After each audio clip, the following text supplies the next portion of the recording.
이 정부의 코드 낙하산 인사가 점점을 이루고 있습니다. 한 명 한 명 임명될 때마다 점입 가경입니다. 오죽하면 만들라는 청년 일자리를 만드는 게 아니라 자신들의 코드 인사 일자리, 자신들의 과거, 자신들의 정권 사람이었던 낙방한 의원들의 일자리 만드는 데만 열심인 일자리 정부, 일자리 만드는 정부, 그런 일자리 만드는 정부라는 비난을 듣겠습니까? 이 정부는 진짜로 경제 살릴 마음이 없는가 봅니다. 경제에 손을 놓은 정부라고 생각이 됩니다. 청와대의 장하성, 공정위의 김상조에 이어서 이제는 금융감독원장으로 김기식 임명을 강행했습니다. 이 세 사람 모두 참여연대의 핵심 멤버들입니다. 김기식, 이분이 도대체 금융산업을 발전시키는 것과 무슨 관련이 있는가? 비전문가를 임명하더라도 최소한의 도의는 있는 것입니다. 그토록 자유무역을 공격하고 한미 FTA 반대, 이런 것들을 본인의 행보의 가장 대표적 행보로 꼽을 수 있는 사람, 이런 사람을 금융감독원장에 임명해 놓고 금융산업, 신산업, 앞으로 새로운 먹거리, 이런 말을 할 수 있겠습니까? 김기식 의원은 의원 시절 피감기관의 돈으로 로비성 출장을 다녀온 것으로 밝혀졌습니다. 어마어마한 돈이 들어갔습니다. 며칠짜리 출장, 거기에 매우 이례적으로 여비서를 동행해서 그렇게 다녀왔습니다. 그 돈은 모두 피감기관에서 댔습니다. 피감기관은 왜 이런 결정을 할 수밖에 없었을까요? 이런 피감기관의 제안을 받으면 보통의 의원들은 거절을 합니다. 우리 당 소속 의원들도 이런 제안을 받은 적이 있지만 피감기관에 대해서 독립적이고 불편부당한 그런 예산, 심의 이런 것들을 해야 되기 때문에 거절했다라고 합니다.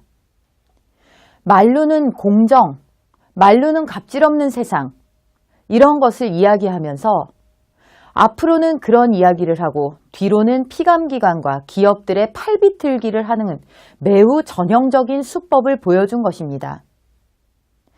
김기식은 대관, 소위 정치권의 로비 업무를 한다라고 하는 그런 대관 업무를 담당하는 그런 사람들을 대거 끌어모아서 무려 수강료 600만 원짜리 강좌를 열기도 했습니다. 성황을 이뤘다라고 합니다. 이 사람들이 공부를 하러 그 자리에 모였을까요? 눈도장을 찍고 또 이런데 수강 신청 안 하면 찍힐까봐 거기서 만들어주는 네트워크에 대한 기대감, 이런 것들로 자리를 지킬 수밖에 없지 않았을까요? 이런 것들에 무감각하고, 아니 철저하게 이용해서 사이까지, 정말 사리사욕까지 이렇게 철두철미하게 챙긴 사람들이 이제 정권이 바뀌자 한 자리씩 공공기관의 기관장을 하겠다라고 덤비는 실정입니다. 자신들이 이전에 했던 말, 자신들이 이전에 했던 행동에 구애받는 일은 전혀 찾아볼 수가 없습니다. 오히려 이런 것을 지적하는 사람들이 참 민망할 뿐입니다. 문재인 정권의 인사들이 하나 또 빠짐없이 이런 식으로 인사가 이루어지고 있다는 것. 아무리 국회에서 청문회를 통해 반대를 하고 언론에서 몇몇 언론들이 이런 사실을 밝혀도 그때뿐입니다. 이 정부에 찬동하는 많은 언론들은 이에 대해서 후속 보도를 하지 않습니다. 청문회 내용이 국민들에게 제대로 전달될 길이 막혀 있습니다. 문재인 정부가 그토록 자랑하는 고공비행한다는 문정권의 지지율에 도취돼서 벌이는 이 행보들은 반드시 부메랑이 되어 그들에게 돌아갈 것입니다.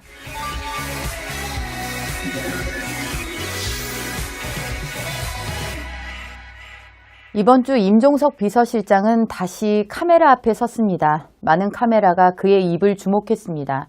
국민투표법을 국회에서 당장 개정해야 한다고 국회를 압박했습니다. 직무유기라는 표현도 서슴지 않았습니다. 관제개헌에 반대하면서 국회에서 국민개헌을 위해서 머리를 맞대고 있는 이 시점에서 임종석 비서실장의 청와대에서 대통령을 보좌하는 그런 비서실장의 본분에 맞지 않는 이런 행동들이 가능할 수 있는 기저에 무엇이 있는지 우리는 그 속을 들여다보아야 합니다. 이 정부에서 총리는 보이지 않고 비서실장만 보인다고 합니다. 국무위원들은 보이지 않고 청와대의 참모진들만 보인다라고 합니다. 그 참모진의 상당수는 과거 운동권, 주사파라고 불리는 사람들입니다. 이런 사람들이 초법적으로 움직이면서 대한민국의 실세로 군림하고 이 우리의 정책, 개헌에서부터 안보 모든 분야에 있어 경제, 이들의 입과 이들의 행동만 우리 눈에 들어오고 있습니다. 이것은 명백히 정상적인 정부의 운영이 아닙니다. 문재인 대통령, 문재인 정부, 이제 1년이 되어가는 시점에서 지금까지 자신들이 걸어온 길이 무엇이 잘못되었는지 또 한번 돌아보시기 바랍니다. 이전 정권의 잘못, 그리고 이전 정권의 부조리 등을 파헤치는데 또 그것을 통해서 지지율을 반등해 보려는 데서 이제 벗어나서 그리고 지방선거만 이기면 된다라는 그 절박함에서 오는 그런 여러 무리수들을 벗어나서 정말 국민들이 원하는 것 그리고 대한민국이 먹고 살 수 있는 방법 이런 것들에 대해서 진지한 고민과 입장 변화가 있기를 바랍니다. 지방선거는 중대한 기로입니다. 문재인 정권이 제갈 길 정말 제대로 갈 수 있도록 견제할 수 있느냐? 아니면 문재인 정부가 계속해서 이대로 안보 파탄, 경제 파탄의 폭주를 계속할 빌미를 만들어주느냐? 현명한 국민들께서 이 지방선거를 기점으로 여기에 대한 명쾌한 답을 내려주실 것이라고 믿습니다. 감사합니다.